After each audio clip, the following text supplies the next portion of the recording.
Hi friends, welcome back to Paru Naresh recipes. నేను పారిజాత. ఇవాళ మన స్పెషల్ రెసిపీ వచ్చేసి వాటర్ మెలన్ పాప్సికల్స్. ఈ సమ్మర్లో ఎక్కువగా మనకి వాటర్ మెలన్ దొరుకుతూ ఉంటాయి కదా.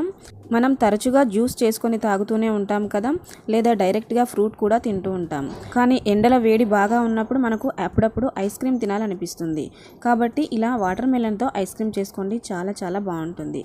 ఇలా ఐస్ క్రీమ్లా చేసిస్తే పిల్లలు కూడా ఇష్టంగా తినేస్తారు. సో మరి ఈ ఐస్ క్రీమ్ చేయడానికి ముందుగా మిక్సీ గిన్నెలోకి ఒక కప్పు నిండా వాటర్ మెలన్ ముక్కలను తీసుకోండి. ఇలా తీసుకున్నాక ఇందులోకి ఒక 2 టీ స్పూన్ల వరకు షుగర్ తీసుకోవాలి. అలాగే చిటికెడంతా సాల్ట్ కూడా యాడ్ చేయండి. ఇలా కొంచెం సాల్ట్ తీసుకోవడం వలన ఐస్ క్రీమ్ టేస్టీగా వస్తుంది. అలాగే 2 ఐస్ ముక్కలు వేసి ఇవి మెత్తగా బ్లెండ్ చేసి తీసుకోవాలి. చూడండి, ఇలా జ్యూస్లా తీసుకున్నాక ఒక గిన్నెలోకి తీసుకుందాం. అయితే ఈ జ్యూస్ మనం డైరెక్ట్గా కూడా తాగొచ్చు, కానీ ఇక్కడ ఐస్ క్రీమ్ చేస్తున్నాం కాబట్టి చిన్న చిన్న వాటర్ మెలన్ ముక్కలు కొన్ని యాడ్ చేయాలి. అక్కడక్కడ తగిలితే చాలా బాగుంటుంది. అలాగే అరచెక్క నిమ్మరసం యాడ్ చేసి అంతా ఒకసారి బాగా కలిసే విధంగా కలపండి. ఇప్పుడు జ్యూస్ అయితే రెడీ అయిపోయింది. ఇప్పుడు వీటిని మనం ఐస్ క్రీమ్లా చేయడానికి ఇంట్లో ఉండే చిన్న చిన్న టీ గ్లాసులు కానీ లేదా డిస్పోజల్ గ్లాసులు కానీ తీసుకోవచ్చు. ఇక్కడ నేనైతే చిన్న స్టీల్ గ్లాసులు తీసుకుంటున్నాను. ఇలా ఈ గ్లాసులలోకి ఈ జ్యూస్ మొత్తం ఫిల్ చేసుకోవాలి. ఇక్కడ నేను తీసుకున్న గ్లాసులలోకి ఒక 2 గ్లాసుల వరకు జ్యూస్ వచ్చిందండి. వీటిని కవర్ చేయడానికి ఇక్కడ నేను సిల్వర్ ఫాయిల్ కవర్ని వాడుతున్నాను. మీ దగ్గర ఈ సిల్వర్ ఫాయిల్ కవర్ లేకపోతే ప్లాస్టిక్ కవర్ని వేసి పైన రబ్బర్ బ్యాండ్తో అయినా చుట్టొచ్చు.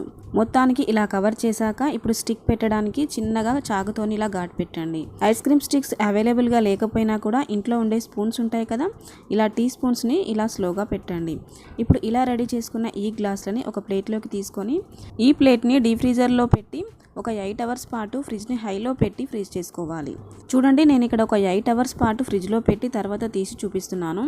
8 అవర్స్ తర్వాత మనకి ఈ ఫాయిల్ కవర్ తీసి చూసామంటే ఐస్ క్రీమ్ అనేది చక్కగా రెడీ అయిపోతుంది.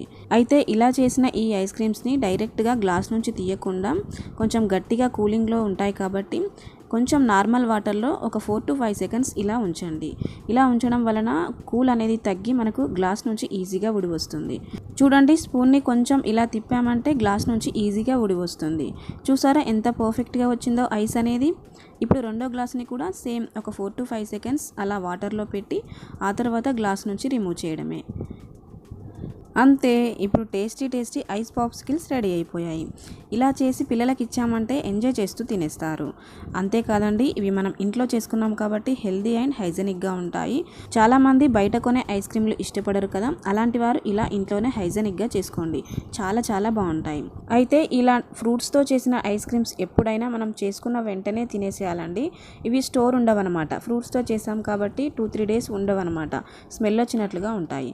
సో వెంటనే తినడానికి ట్రై చేయండి. సో ఫ్రెండ్స్, మరి మీరు ఒకసారి ఇంట్లో ట్రై చేసి మీకు ఎలా కుదిరింది, మీకు టేస్ట్ ఎలా అనిపించింది అనే ఫీడ్బ్యాక్ని కామెంట్ చేయండి. ఇలాంటి సింపుల్ అండ్ టేస్టీ రెసిపీస్ కొరకు నా ఛానల్ని సబ్స్క్రైబ్ చేసుకోండి. Thanks for watching.